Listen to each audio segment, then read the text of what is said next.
Mas Burhan, dalam sepekan ini intensif sekali ya pergerakan politik. Apa yang Anda baca di balik pertemuan demi pertemuan, ada pertemuan di Istana, kemudian ini PKB, Golkar, Demokrat, Gerindra, ada apa Mas Burhan?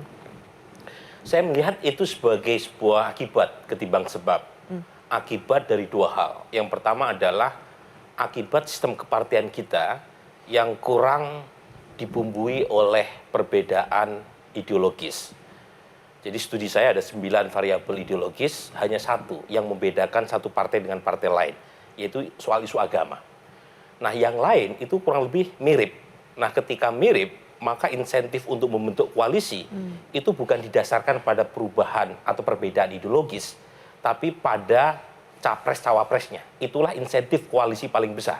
Dan karenanya interaksi antar partai itu lebih diwarnai oleh sentimen of seeking. Jadi mana yang paling memberi insentif untuk menempatkan kader atau tokohnya sebagai capres dan cawapres, itulah yang membuat pergerakan koalisi antar partai akan terjadi. Itu yang pertama. Yang kedua adalah presidential threshold. Jadi karena terlalu tinggi presidential threshold, akhirnya partai-partai terpaksa membangun koalisi, terutama untuk memenuhi ambang batas presidential threshold yang terlalu tinggi. Terjadilah kawin paksa politik yang pada dasarnya itu tidak ada chemistry, tapi lebih pada upaya untuk menyodorkan tokoh atau elitnya sebagai capres atau cawapres. Jadi dua itu yang paling utama. Nah, yang lain saya kira trivial saja. Tetapi yang paling utama itu. Nah, sepanjang tidak ada perubahan terkait dengan satu sistem kepartean dan penurunan presidential threshold, kita akan terus menyaksikan semacam ini. Ya, karena nanti ujungnya adalah apakah partai mendapatkan capres atau cawapres.